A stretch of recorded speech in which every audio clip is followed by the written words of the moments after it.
JP is in. We've got Instagram guns. Look at everybody waving on Instagram. Look, I'm telling you, are waving fools. this is going right. Let's stop. What is this? What are we doing? And who the hell are we? Who's going to answer that question? I was hoping Adrian would pick that one up. Well, I'm going to take a sip. Okay, so while you're Cheers, sipping, everybody. Cheers to you. Cheers. Cheers. It's going to be a stellar show tonight. It is Cigars 101, brought to you by Industrial Cigar Company in Frisco, Texas. I am Pops. That's my kid, Brandon. And this is our family member. Yeah. Adrian Barunda. That's the way they call him up on the stage during his Ultimate Street Fighting. Yeah. Bare knuckle fisting fighting or whatever you're doing. I don't know. I just know you'll usually win because you're heavily armed. I mean, yeah, I try to. So Adrian is with us. He's from Cigars and Guns. There are literally a gazillion people that follow Cigars and Guns, as they should. So we are here tonight, and it is a Cigars 101. We already have a question coming in. Wow. Flying in. And so last week it was a little bit different because it was just Adrian and I. Yeah. So he did most of the talking and I would add a little something here or there. Well, this week is a little bit different in that Pops is here. Oh? Yeah. So you're going to need to make your way right into the conversation. You're going to have to fight your way in. You have to fight your way in. Yeah. I'm gonna make an adjustment here on your behalf here because I'm messing up. No, I'm going to line up this cigar. We were pleased to announce that country did not have a clue what they had sitting on their shelf, which is the Cavalier white label Salamone and the black label Salamone, which are limited edition Cavaliers, spectacular cigars. They didn't know what they had. They have 5 boxes of each. We've been out forever. Tell me about all the boxes. Yeah, and so we were able to buy their distressed inventory because they were distressed and have no clue what they have. This cigar is phenomenal. They probably have about a year on them at this point because they came out pre-COVID. And so this is from Cavalier, comes from the Plasencia factory. We've talked a lot about Plasencia in the past, probably the best farmer in the world. And Plasencia has a farm in Honduras, where typically the tobacco is a little bit sweeter. It doesn't have the heavy oils in it. And this is a really, really... 2 quick questions. Okay, so this is Cigars 101.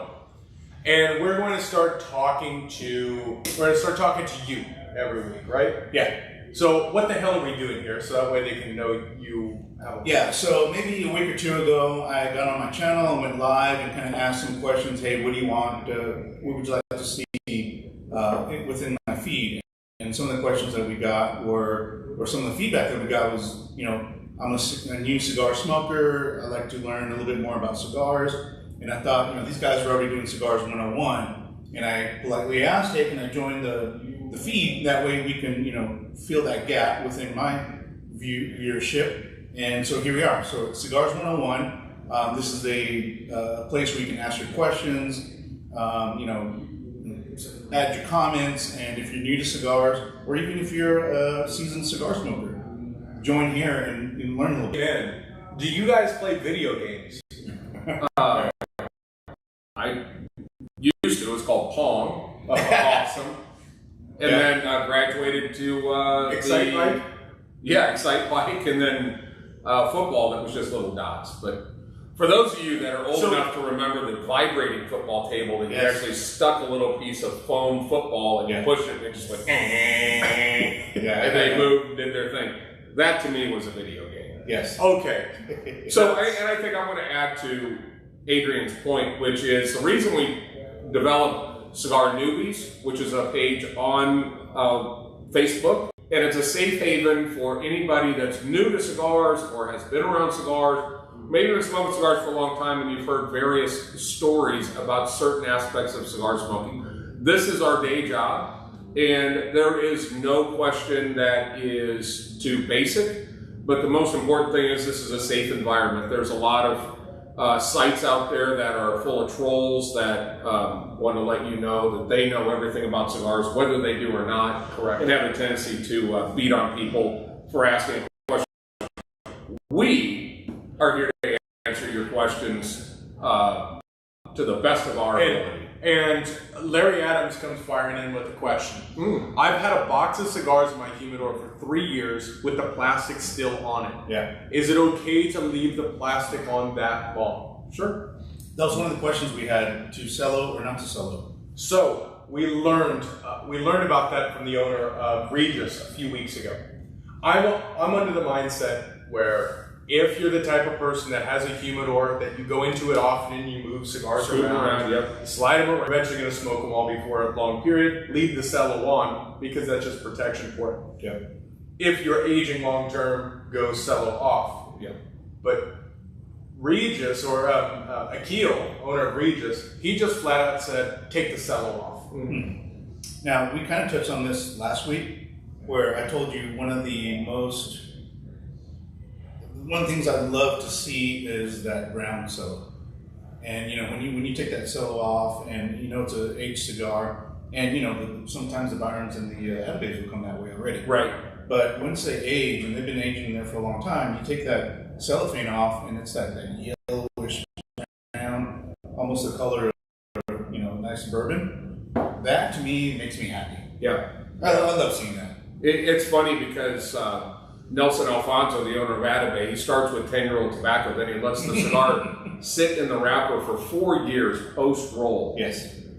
And then takes the quote-unquote dirty wrappers off because he's thinking in America, because it's the only market that he's allowed to sell, he takes the dirty wrappers off and then puts new clean cello on the wrapper. Were you at the dinner in Vegas when he was telling us about that? No. Because I think that happened in Vegas. Yeah. He said, go and re-cellophane all these things because you got to have clean wrappers on. And all of us went, hold it. Why are you changing cellophane? Yeah. Because if you see brown cellophane, and I'm not saying dirty cellophane on the outside, brown cellophane from the inside out, buy it regardless of the cigar because it's going to be tasty. Yeah. Now, what Larry is referring to is the outer box is wrapped in cello. And I can tell you this from experience. We just went through a series for about 6 months of having some.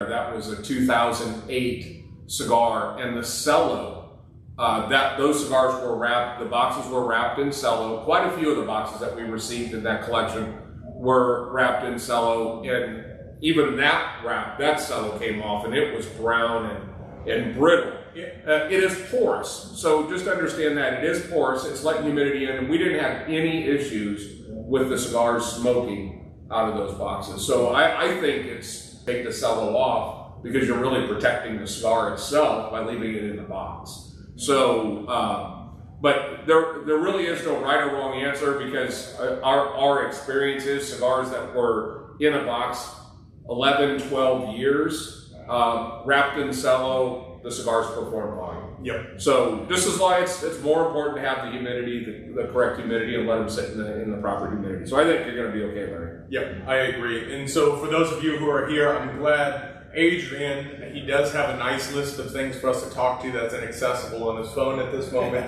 But if you do have questions, please feel free to fire those in. We're happy to answer them. If you're on Facebook, do us a favor. Give this a share. Let's see where we can get to tonight. Yeah, absolutely. Yeah, quick shout out to Yehuda, the Pew Pew Jew. Great dude, local here to the DFW area. And yeah, I will take that gun control is not kosher sticker. I still need to get your t-shirt. He's obviously Jewish. That's what it sounds like. Yeah, and he's got this shirt that says something about the 2A, but it's a pig smoking a cigar. Sounds good. Something about not being kosher. So, yeah, I gotta get that. I like it. Yeah. I like it. Pigs and guns. I'm for it. Smokini. Cam, hello. Smokini's in. Yep. What's happening? She used to watch us all the time on Saturday at the shop. Then she got so big that she just blows right past us. She's on vacation. She was out gallivanting some beach recently. I saw that, and we're actually going to bring in the cigar clutch because I saw it on her post. I was like, oh, yeah, damn, we need to bring that in. We have a lot of women. The ICC has its own group of women. Schmokini, you just need to be an honorary member. Yeah, and just make your way to ICC already. Just make it happen. Come on, she's in Florida, but the planes fly both ways. Yeah. Or next time y'all are in Florida, or we're in Florida. I'm married, man. I can't. We'll hook up and we'll have a cigar. I'm down with that. Yeah. And I'm sorry for everyone else that's on here. It looks like I'm just kind of hanging on Adrian's shoulder. That's because fine. half my face is cut off over there. So Yeah, I'm gonna. Oh yeah. Yeah. Do it. Good. Ooh, man, look at this. We're all cozy in here. Nice. Oh, I like that. So what do we got here? I am curious. What the hell you're smoking, Adrian? Oh, so this, you all just came back from TPE in Vegas and had the Pichardo. Here is what I'm smoking here. So Dave talked about it, and just how highly he spoke about it. I said, let me give it a try. Yeah. I'll talk just a second on it. Is that okay? Yeah. We'll talk a little bit about the Pichardo, that particular farm. He owns a farm. His name is Luciano Pichardo. He has, we had a chance to meet him at the show. He had instant credibility with me because he is the one that Crown Heads went to create the Mia Diaz, which is my favorite new cigar this year. It is a phenomenal cigar. And so he had me at Mia Diaz at that point. And obviously everybody else liked it because it was in the top 5 in most of the Cigar Aficionado and all the different groups, top 25s. But we started talking to him, and he made a comment about his cigar processes and the things that he does, and Brandon asked him the question, what makes your product so special? He said, do you want the long story or the short? Or you want the long version or the short version? He goes, long version, which any cigar manufacturer is going to geek out over the fact that we're actually interested in that. But here is a shorter version of what he told us, is basically when tobacco is fermenting, within the tobacco lives bacteria and yeast. And the bacteria is activated by the oxygen that's in the room, or that's in that fermentation process. And it actually suffocates the yeast. But ideally, if you can have yeast perform the finishing touches to the fermentation process, you'll end up with much more smooth, elegant, clean finishing tobacco. So an interesting thing that he does is he takes the cigars, after they're rolled, he takes them and puts them in a large bag and vacuum seals the bag and pulls the oxygen out, and then lets those cigars sit in that bag for a year, post-roll, and just lets the yeast do its thing. The result is noticeable instantly. Well, it's just a complete cigar. By the time it gets to you, for those of you who may or may not know, the cigar really takes some time in order for micro-fermentation, the marriage of tobaccos to come together. But he just accelerates everything by utilizing some pretty simple science, right, that I don't understand, but he does. And you just get a complete cigar. It's ready to smoke. You're not going to have to let it sit. Other than, and here's just kind of the tip of the day. Just if you do order something online, and it sits in a UPS truck for a while, maybe it came from a hot area, it's going to a cooler area, maybe it's going to a drier area, let that cigar sit for a couple of days in your humidor to get acclimated to the heat and humidity in the environment that you're going to smoke it in. We typically don't put cigars out the day that they come in because we don't know how long that they sat in a truck, so we want to make sure that they properly get to the right temperature and humidity. A couple of questions coming in. I've got one over from Marty. Why don't we let, this CKS Antics. Yes, so CK asked, how do you pick the cigar you want to smoke? How does it compare to how your day was, what you're drinking? You just grab whatever's closest. I have an answer for that, but it's do you have an answer for it? Yeah, go ahead. My answer is the best cigar that you can smoke is the one that's in your hand. Mm-hmm. And I collect cigars and have my stash here at the cigar lounge, and I have some at home in my car. But I typically like to smoke. So whatever I'm going to pick is going to be good in my case. But does it depend on my day? I don't know. I mean, if you have a good day, if you have a bad day, if you have a good day or a bad day, an Atabay is perfect. Yeah, that's the way. Yeah, That's the way. But I think a big part of it is when you're going to smoke the cigar. A couple things. Think about: did you just have a meal? And because a meal will impact your palate quite a bit, particularly if you had something that was tomato based. If you had spaghetti or you had salsa, the acidity sits on your palate, so your cigar will come in bitter. Definitely, it's kind of up to you. There's some days I feel like, this will shock a lot of you. Some days I want to have a salad, and some days I want a tomahawk steak. So it just depends on what you're. You want a salad? Okay. I said this would surprise some of you. Obviously, it surprises the shit out of you. So, but yeah, I think the right answer is kind of what's your mindset. Brandon coined this term a while ago, which is where do you want the cigar to take you? Obviously, if you want to just chill, you want to relax, you want to have something smooth, then do something with a Connecticut wrapper, something a little bit lighter, something that's not going to have a high nicotine count. If you have a cigar that's a really deep, rich, oily cigar, really shiny wrapper, that's going to typically have a lot of oils in it. It's going to have, probably is going to be a bit of a nicotine bomb. Nicotine acts as caffeine because we don't actually take it into our lungs. So it's absorbed into our system, so it will come across as a little bit of a buzz. So you just have to kind of decide where you want the cigar to take you.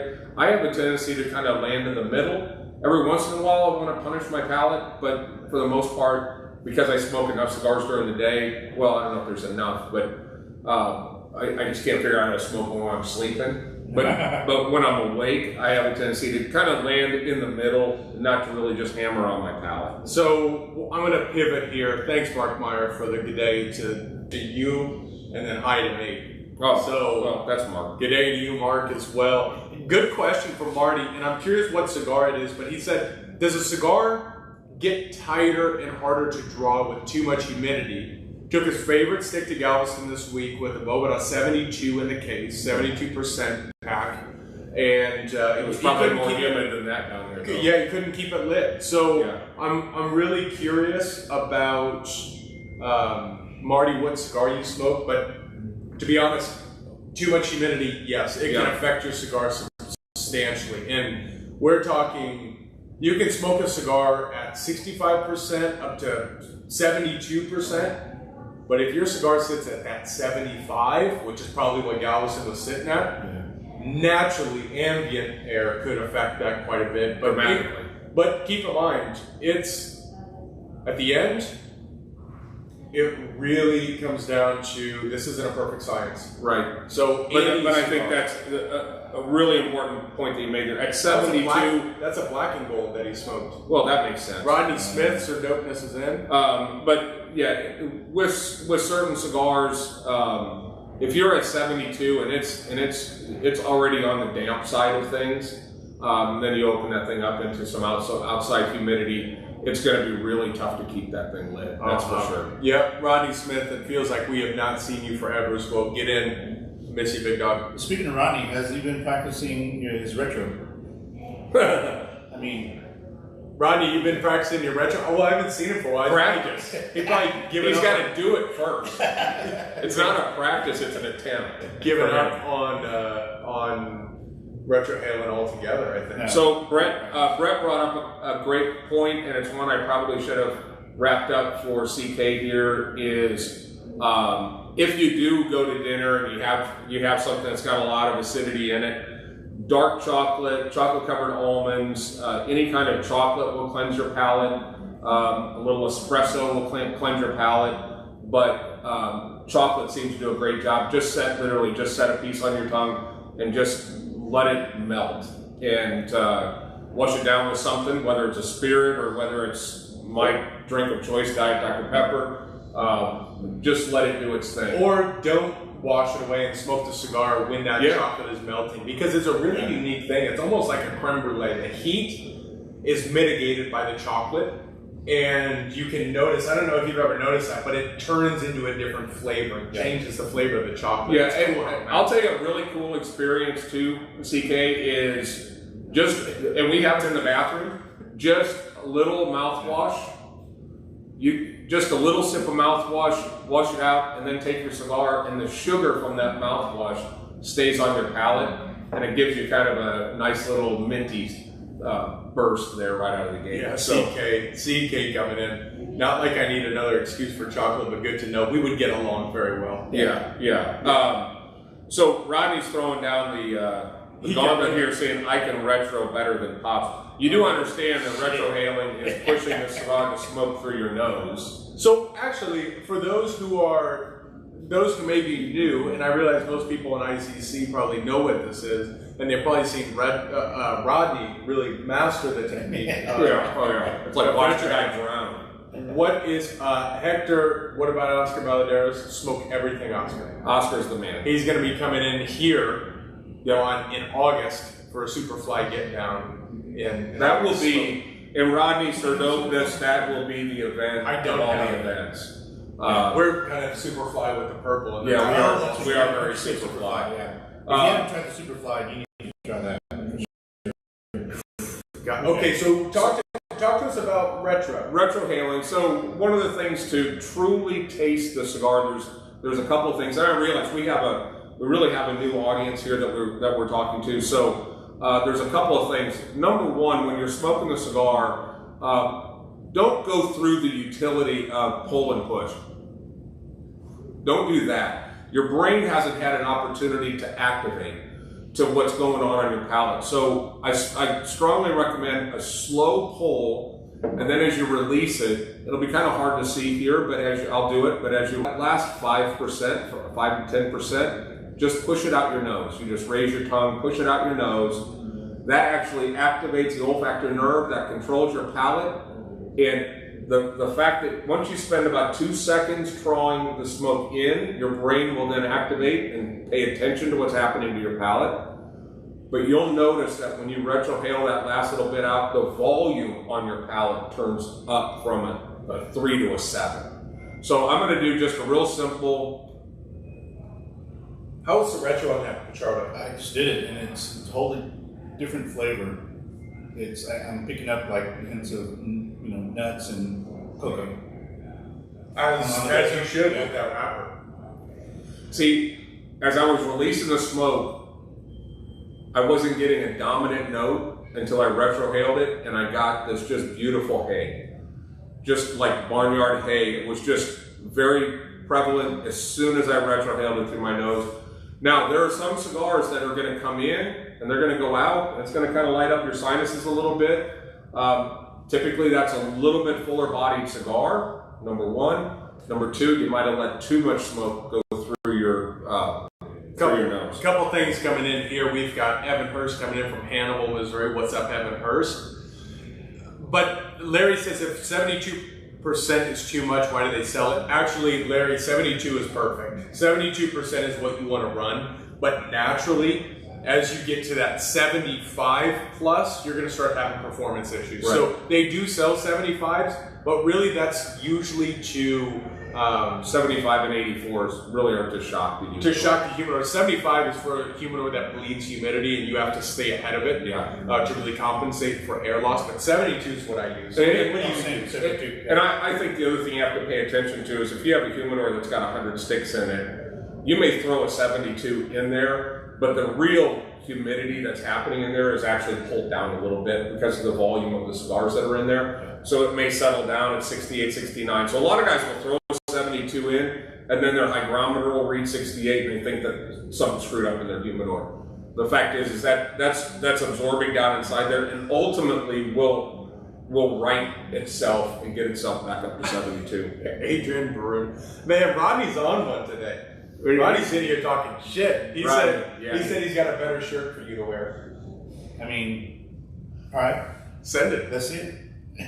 Send it, as long as it doesn't have OU on it. If it's got OU on it, I'm wiping my ass and sending it back to you. Oh, he's like, oh, damn it. Oh, yeah. Oh, you didn't. So another question that we had was talking about cutting. like a straight cut versus a V cut. My perspective on that, it depends on the cigar. I'm strictly a straight cut guy.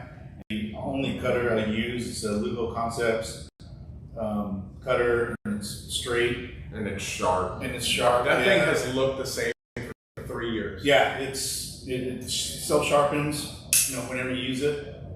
But that's just me. I've used V cuts before. I don't like the way the cigar kind of tends to Compress. Yeah, You bite it. compress. Yeah. Yeah. Because I guess you can call me a biter. Yeah. And then I've used a punch before, and then one thing I learned here when I was a member here is the Brizard, what do you call it? Trilogy. Trilogy. That is pretty awesome. That's I forget about it, and I need to do that more often. yeah. The trilogy is a very, very sharp, almost like a needle that's threaded, and you actually screw it into the cigar, and you basically make it look like bowling balls, 2 and 1, and you put that into the top of typically anything Robusto or larger. Something on a smaller ring gauge, you don't want to do that. Yeah. But with the objective being cool smoke, you want to get cool smoke. Heat kills flavor, so you want to have as cool a smoke as you can. That, as Brandon has described in the past, is like air coming out of an air hockey table. It's 3 small punches. When you look at it, you are convinced that nothing is going to come out of those 3 holes. And you get as much smoke as if you straight cut it. It just comes out cool. It's the only cutting method that changes the flavor of the cigar for me. Couldn't agree more. Yeah. I couldn't agree more. And to what you're saying, what I see a lot of probably self-proclaimed aficionados is they almost always V-cut, but when you speak with brand owners, they always straight cut. Yeah. I don't know a single manufacturer, actual owner of the company, or blender that does not straight cut. Yeah. And I wonder why that is. I mean, if you go to some of the factories, like when we were in Cuba, we didn't even have a cutter. We just pulled the cap off. And, that's very common. Now, one of the things from a cutting method, and I don't know that you can see this, but what we have is, this was a torpedo tip.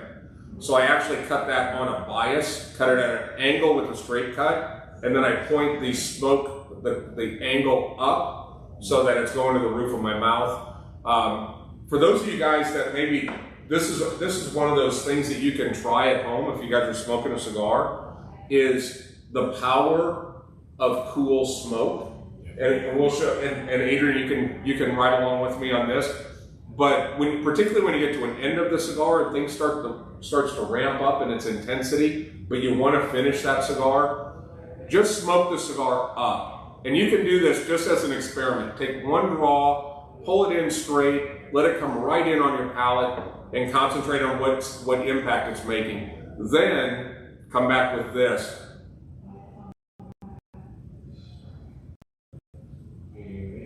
See, I can retrohale the whole thing.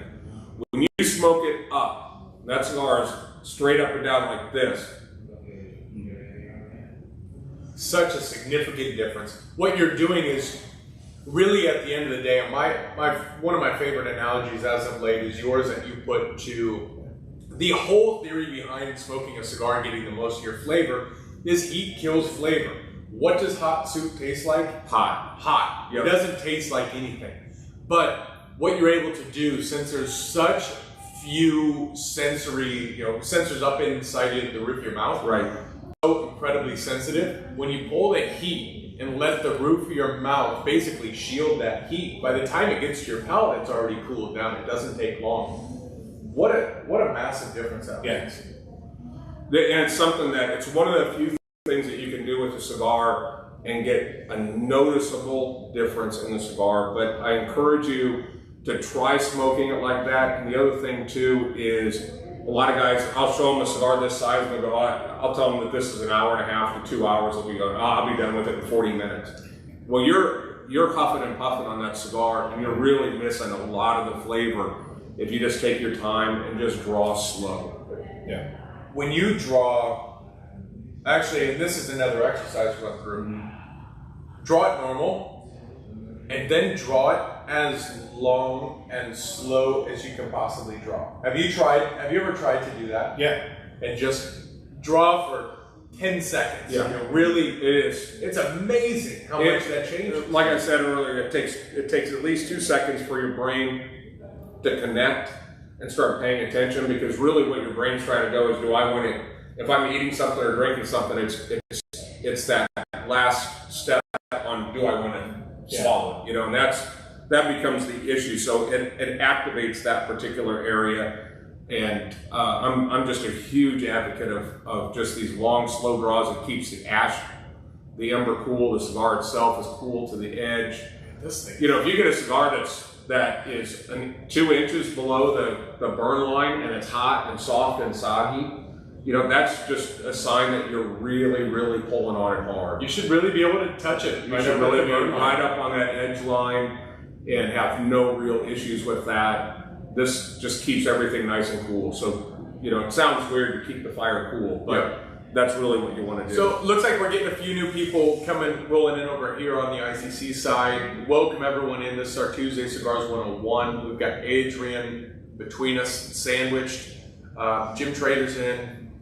Much love, brother. Ty just came in. Ty is in on Cigars&Guns. If you're on Well, Facebook, give this a share. This is what it looks like to live the dream, and we're glad you're doing it with us. Absolutely. Let me touch on the previous question that we had regarding, you know, what cigar are you going to smoke depending on your day, that type of thing.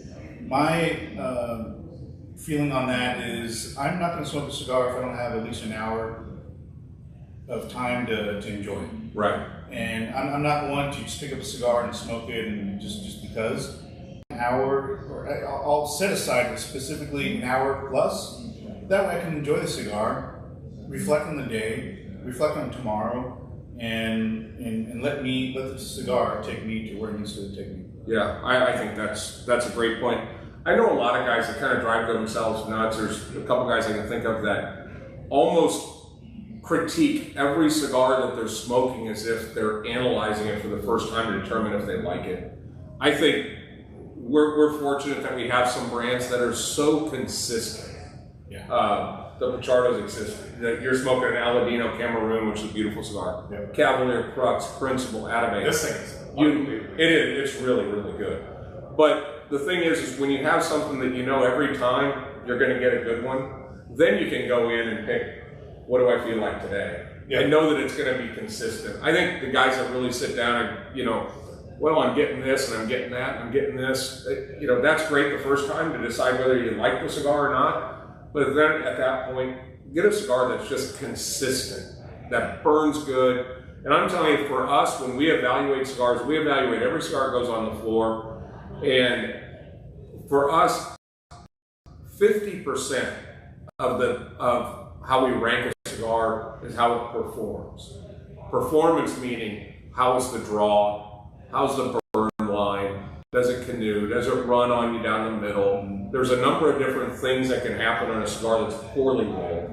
And smoking it fast can accelerate some of those things, particularly tunneling. And here's something that's important. 50% is performance. And almost 0%, this is going to sound weird, but almost 0% is taste. Because the taste of the cigar is so insanely subjective that it depends on diet, the time of day, the drink, everything. The taste, look, for all you newbies who are out there, if you can't taste cedar and leather and cocoa and chocolate, it doesn't matter. Right, yeah. Just does it taste good? Is it something that is giving you the experience you're looking for? Because when we're talking through it, it is performance, because that's what's going to show. One thing that you're going to see actually in the cigar that Pops is doing, Eddie, what's happening? We're doing great. Hope you're doing well as well. The ash. The cigar, if it holds a long ash for you, is going to be a great sign for construction and quality of performance. Yeah. That is a great sign.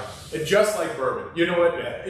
You're exactly right. It's just like bourbon. Is it doing what you want it to do? Are you enjoying your time smoking it or drinking it? That's all that really matters. Larry, you have a great point here. John Giersick, we miss John. 2 hours every night, my time. Yeah. That's what he allocates. Larry's got a great question, and we oftentimes say this to people that are here at the lounge. The ash will fall off when it wants to. Mm-hmm. And leave the ash on as long as you can. We can always tell who the cigarette smokers are because they're constantly giving it that. But it's wipe it. It is wipe it. Yeah, and let the ash stay on as long as it can. There's, if you're wearing all white, it doesn't matter. The simple fact is if you think about it, in the 1700s they used to use tobacco smoke or burnt tobacco ash as a cleaning element. They used to brush their teeth with it. They would rub it into rugs and beat it out. That was a cleaning element. This is 100% organic. So if the ash falls on you, it's not going to leave a stain. Just brush it off. Sometimes there's a little ember in it that will stick with you a little bit. But Larry, to answer your question, proper etiquette is let the cigar fall off when it does. If you're in our shop, just shake it on the floor. I don't know if other shops do. Hang on real quick. Knock it on the floor. Hang on. We'll sweep. Brandon will sweep it up. Look. It's not necessarily appropriate to ash on the floor. This isn't fucking. I didn't say. I said if the ash falls off and goes on the floor, you pass white. You heard it. What did he say? Yeah, it's like the peanut shells at Texas Roadhouse. Yeah. Look, it's not technically. Larry, you get it, right? You understood what I was saying. But in essence, the fact that you're asking the question, is it okay to ash, or is it okay if it falls on the floor? That's enough etiquette as needed. If it falls on the floor, that really is no big deal. My whole mission behind it, my whole saying is, look, if you're making a mess, if an ash falls on the floor, it means we're in business, which means we got no problems. That being said, it is good to maybe half the cigar make it into the ashtray. That's because... yeah, I mean, if it does, that's just less work for you. Yeah, but I'm not opposed to it. Look, but it's a different thing if you do ash it on the floor. So Eddie's asked a couple of questions over here. How's the new Diamond Classic cigars? I don't think I've heard of it. But is he talking about? And how's the new? Is it maybe Diamond Crown? And then the other is how's the new Cuban Black Raspberry? I don't think actual Cuban cigars do any flavor. Neither of those. Oh, Larry Adams. I don't know. That's actually a really good question. Fill us in with some more detail. Larry is basically a genius. That's why he understood what I was saying. Yeah. And Jim Trader's bringing a point up here. Elliot believes that the entire is the ashtray. It is, yeah. Because there are days that we sweep up when we come in the next morning, and there's ashes where we didn't think ashes. It's like, was he sitting with like his hand behind his back? I think he sits down and then he opens up the cushion in between the chairs. Yeah, there's no doubt about that. What's in the glass? What are we drinking? I'm having a Elijah Craig. Yeah, I'm following you. Well, I was drinking Elijah Craig, and now I'm out. And then Diet Dr. Pepper over here. If you've never had a Dr. Pepper, whether it be diet or not, pairs with almost any cigar. And one of the, in fact, Jackie asked me the question out there a little earlier, why Dr. Pepper? No, I'm sorry, Mark McClurkin did. Why Dr. Pepper? Why is it so good with cigars? I think the tobacco flavor naturally scoots the cola flavor aside and just kind of gets to that cherry that sits underneath there. So I really enjoy it. Evan Hurst coming in saying, I started out with the V cut, have continued with it. Should I try a straight cut? Yeah. Try the straight cut. Try the trilogy if you have or know someone that has the Bizarre. They won't poker in Missouri. At the end, small ring gauges, straight cut, Lanceros, Coronas, anything like that. I always straight cut. I agree with you. And the beauty with the straight cut is you don't actually need a cutter to do it. And the way that we factory cut it is, I usually do basically every cigar that way. All I do is I find the top cap line, I'll go around one time by sticking my fingernail there, and basically, I'll go around one time to make like a score line, and the second time I'll just kind of pinch it, push it. and just peel the cap right off of there, and then you've got a nice straight cut. So yeah, some people think they're just out of business if they don't have a cutter with them. Yep. You know, you're out of business if you don't have a lighter, unless you got one of those two stick things and you got some time. But no, I think just pulling the cap off is something I do quite a bit. When I first met my father-in-law, Kathleen's father, he's a cigar smoker, and I went over to the house, took some cigars, and gave him a cigar, and then I was like, hold on, let me go get my cutter. He goes, I don't need that. And you exactly what bit it. He bit it off. Bit it, yeah. Get accurate. My father-in-law, so I just kind of okay. relaxed. And it just looked like Elmer Fudd cigar blew up. Unfortunately, you cannot bite a cigar accurately. I've never seen anyone cleanly. He's old school smoker, and just like I don't know, figured he'd be okay with that. Otherwise, hey Eddie, I have not tried the Taurus GX4 yet, but I'll keep an eye out for it and see if we can get my hands on one. That sounds like a gun. Yes. Unless it's a Taurus GX4 cigar. Which sounds like a new house Could project. be, I mean... I don't know if I want to make a Taurus as a house project, though. Yeah.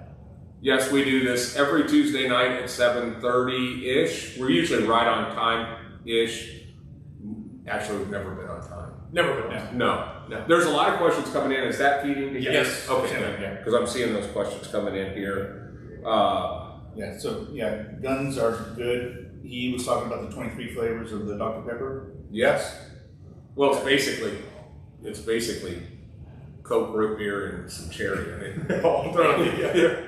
Another question that we had was, what's the difference between a premium cigar and let's call it a machine-made cigar?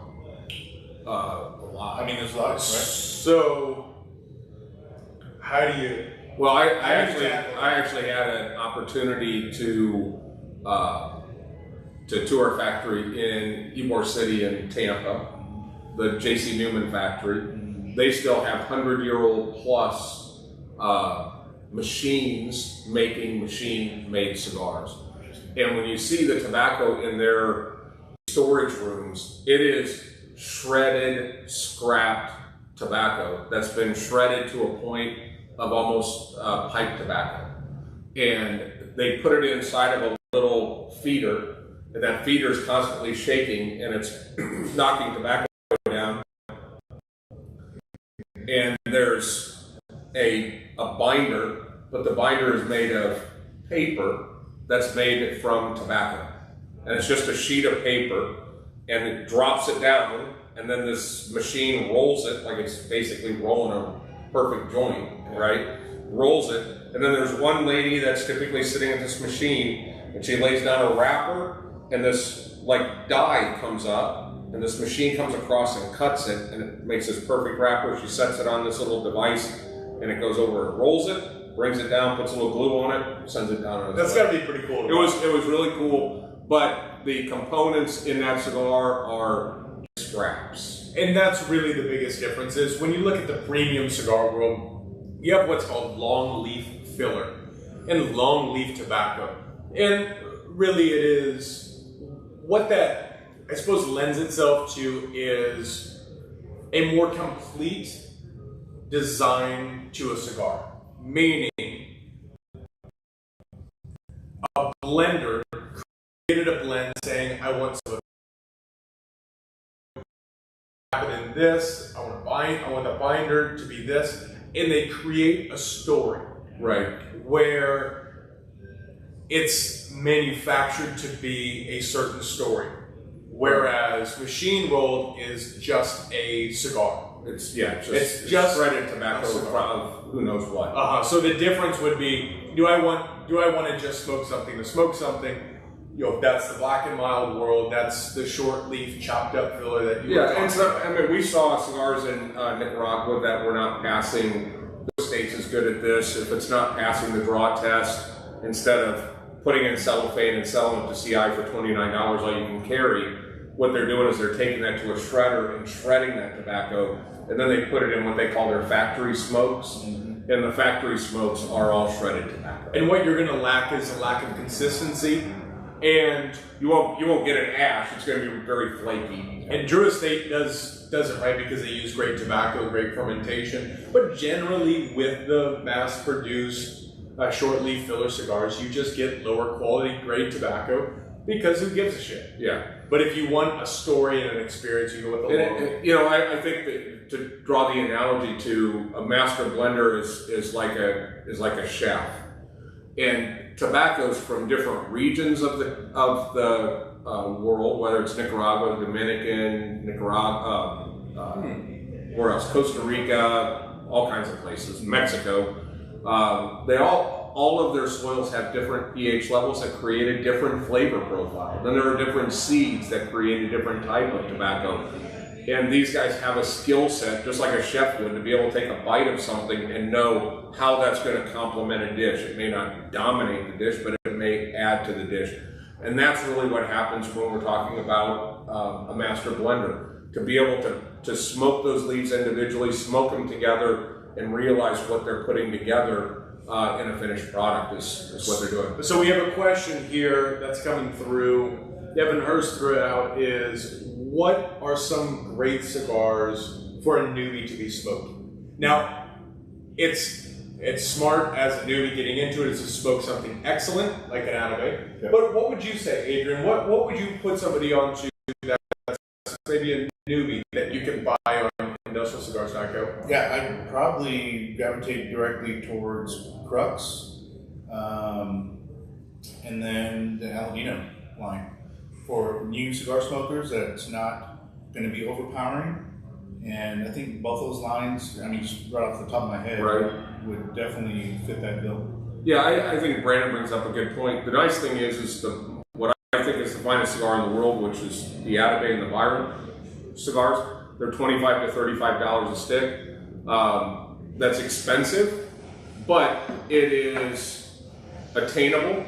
And you can, if you're just getting started smoking, it's one of those hobbies, unlike spirits, that you can actually smoke something that is really good and set that benchmark, and then you can kind of go from there. The other thing that we usually, if you drink coffee black, even if you're just getting started with cigars, if you're a black coffee drinker, your palate is prepared for something that's got a little bit more punch. If you're a high octane spirits drinker and you want something that's got they drink a higher proof, your palate is prepared for that. So smoke something that's more medium plus in its strength, in order to not let yourself down, so to speak. For me, cigars that you should be smoking, Evan, one is the Principal Accomplice line. Phenomenal. Aladino, great line of cigars. They have a great gamut of different blends that will match what your palate, like what you were saying, Pops. Yeah. But in all honesty, there's so much damage to be done between $8 to $10, where I would, any newbie, I'm going to keep them sub 10, so that way you don't waste any of their dollars, and really you don't waste a cigar, and I mean this with most respect all the way through, but you don't waste a great cigar on somebody that's not going to know any difference, because there are great cigars that sit at that $8 to $10 range, in my opinion. Yeah, I think just go to a shop that's got a tobacconist that's going to be able to point you in a direction of something that's not heavy with nicotine, that's maybe very young tobacco, like Jake Powell's favorite cigar, Rocky Patel. Some of those cigars that maybe haven't completed its trip through the fermentation cycle, that has a tendency to come across bitter. And some people confuse bitter with strong. Bitter is just bitter. And so the cigars that you guys all talked about were cigars that have age on them. And that's, age is your friend with a cigar. And the best way to tell is, if you go into a humidor, let's say you go into multiple humidors, you go to different lounges, if the same cigars are in every lounge, generally stay away from them. Because if they're selling every lounge that's close to you, that means they got to fire cigars out, which means they've got to get the cigars out by the time before the cigars are ready to go. Yeah. Try something different. Try something smaller. There are phenomenal boutique cigars right now, and they won't cost you extra. Yeah, and I think it's a misnomer to categorize some of the product that we have as boutique, because that just sounds you know, if you really look what it is, it's craft. And, you know, we always joke about how in our humidor, if we were a liquor store, we would only sell craft beer, we wouldn't sell Bud Light. Everybody, we have 60 cigar lounges in Dallas. They all sell Bud Light. And we look for those gems out there where you can get a $10 cigar that's $10 worth of cigar, or $10 worth of cigar, not $5 worth of cigar and five. So, you know, there are a number of cigars out there that are, a lot of times we as consumers are left to just wander in a humidor, and if we don't know what brands are which, we have a tendency to migrate to something that we've maybe heard of before, which is Romeo or Cohiba or whatever, and you have a tendency to migrate to a brand name.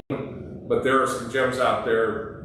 You can walk through our humidor and odds are you haven't heard of 80% of the cigars in our humidor. Which I love, and so I think we're all part of one of the Cuban Facebook groups that's on here, and it kind of makes me sad. And there's some pictures I saw today of this guy that had nothing but Cubans, Cubas, and just a bunch of Cuban cigars, and sad in the sense that it seems like that's all he's smoking. When there's so many cigars out there that are probably better than Cuban cigars. No doubt about that. Yeah. I mean, a Cuban cigar definitely has a unique flavor. A real Cuban. A real Cuban. A fake Cuban has another kind of flavor, but a real Cuban. Most Cubans wouldn't make it on our floor just because of the performance aspect of the cigars. They just don't draw. But Cuban definitely has a unique flavor, but it's typically medium to medium light. From a strength perspective, and there's a lot more complexity in some of the cigars that are on the street that are coming out of Nicaragua, the DR, Mexico is making some phenomenal tobacco. So, Sean Ratz also, I've got a couple friends that only like Cubans, and they're quite snobbish about it. Yeah. There's a couple guys who are in here that I only smoke weed. Yeah. So, okay. All right. Hang on. Yeah. It's definitely when you get into the boutique world and you get to an Atabeg or a Byron or even Davidoff or whatever, when you're at that tier, I think there's an element of respect that isn't quite as showy. It just shows you respect that hour you're willing to dedicate to it. Mm-hmm. But if you are a Cuban only guy, I notice it's a very showy thing to do. And honestly, it just tells me if you walk in the door with Cubans, well, you're probably a dickhead. Yeah. Well, one of the greatest things that we did is one of our members, Chuck Walls, had never had a Cuban. So I grabbed a Cuban and took the label off of it, and I grabbed a Bandolero, which is about a $14 cigar. The Cuban was not $14; it was considerably more expensive than that. And I took the labels off and we smoked them, and I didn't tell him which one was which. And we got done and I said, which one do you like? And he goes, this one is so much better than this one. And I said, then that's the Cuban. The one you liked was actually, little Nicaraguan, little Peruvian. So with that, I think good show. Yeah, I mean, I want to comment on the wonderful 4241. We also love the USA. And more so Texas. God bless Texas.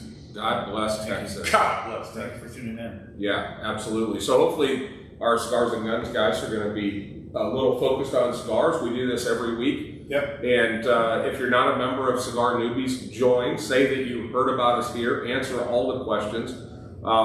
Because we want to make sure that we're not letting trolls in. And if trolls get in, they get booted out pretty quick. Yeah. We are not patient when it comes to people that are giving others shit when they ask a basic question. Yeah.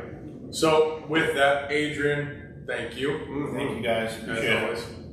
And we'll talk to all you suckers Saturday. Well, yeah, you won't be here. Yeah, but I could probably come in to like the Instagram feed. Yeah, we'll loop me in. Yeah. Okay. We'll do that. Saturday at the shop every Saturday at 10-ish. And then tomorrow, catch Cigars and Guns with Vulcan Machine Works. And we'll talk guns there tomorrow at 6.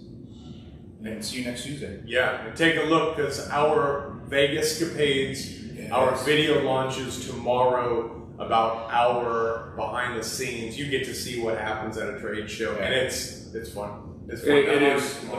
It is. you know, a lot of guys go to trade shows, they think, oh my God, this could be so much fun. Man, I was just talking to Mark McClurkin, who went to the trade show this year because he's entering the cigar world, and he gets it. He understands you have to smoke a lot of turds to find something that's good, and unfortunately, there's a lot of them out there.